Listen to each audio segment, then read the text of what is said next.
You're not happy with this latest move by Elon Musk. Yeah, I mean, what could happen next? He gets kicked out of the Republican Party, put himself in a pretty good position, very close to Trump through his sort of betting on Trump, and then turning this into a massive negative, and now becoming sort of the arch enemy of the President of the United States, which is just strategically, it's beyond stupid. And just realistically, Tesla just needs a lot of love right now, and having him not focus on this and focusing on this nonsense politics is just another just poke in the eye to Tesla investors. So the stock is down about 33% from December 18th and down around 27% this year. Why are investors concerned? Are they worried that Elon Musk will be distracted by politics once again? Well, Elon Musk has been distracted for quite some time, and now that's actually coming back to roost with Tesla's actual performance, because not only are we seeing declines in sales across all their regions, a lot of that is just because of politics, but some of it is also because of competition. And that's the only market that's still good for Tesla is China, and now that's being eroded by competition. But the bottom line is, the Cybertruck has been a failure. There's no such thing as a roadster. The new Model Y upgrade is nice, but it's certainly not rescuing the company. And it's an old lineup of cars, and the technology doesn't work that well. So, there's a lot of issues when you're betting on full self-driving, but yet it doesn't actually work. So how the CEO even has time to worry about politics is just beyond me. Really, where does he find the time? You're right. When? I saw an amazing story on the BBC today that Chinese cars are now 10% of the British market. The Brits have not brought in big levies on Chinese vehicles like Europe or US or Canada.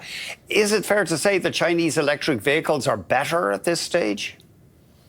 Well, they're getting really good. Now, I haven't tried a lot of those cars. I've been in a BYD, and it was kind of crappy, to be honest, but they're very low cost vehicles. And so that's really where the advantage lies with China is they're getting better and better at the technology, but they're also building vehicles in scale at low cost and profitably. And that's really, the huge risk to Tesla and other automakers, as Chinese cars are getting better with their technology now too. So, China had a long-term viewpoint when they let Tesla in, and they've learned a lot from Tesla, but now they're actually getting as good or better than Tesla in many areas, whether it be battery technology, full self-driving or autonomous technology, and just the overall car look and feel. So, I would love to see some of these Chinese cars actually here in the United States as options, because there aren't still that many options for EVs out there, and especially low-cost EVs. Mm-hmm. And we assumed Tesla was going to build one, but they just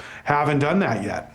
And a lot of the valuation in Tesla, apparently, robotaxis, but do you reckon Alphabet is well ahead with the Waymo technology?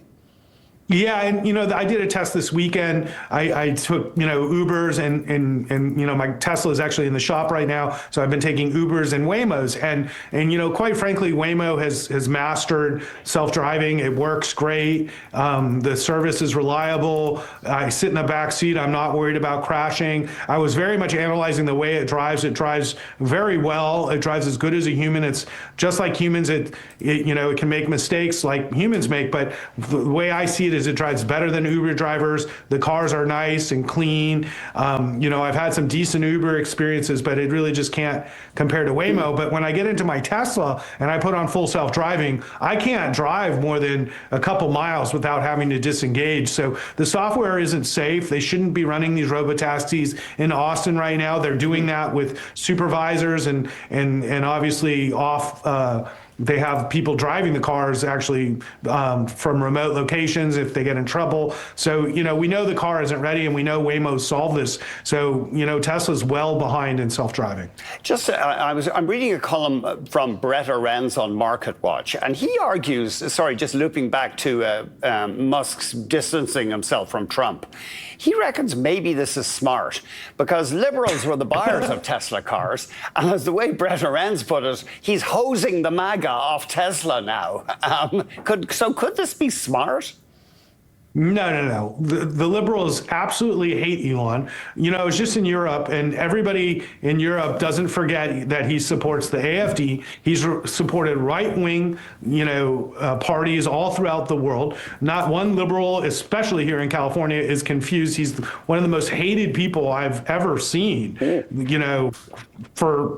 considering that he made electric cars and spaceships.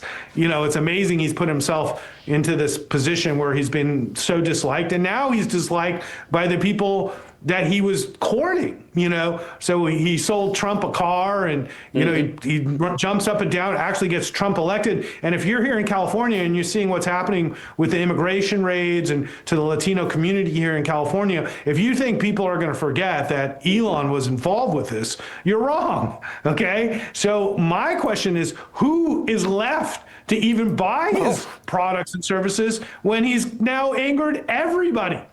We'll have to leave it there, Ross. Thank you very much indeed. Really appreciate it. Ross Gerber, President and CEO of Gerber Kawasaki.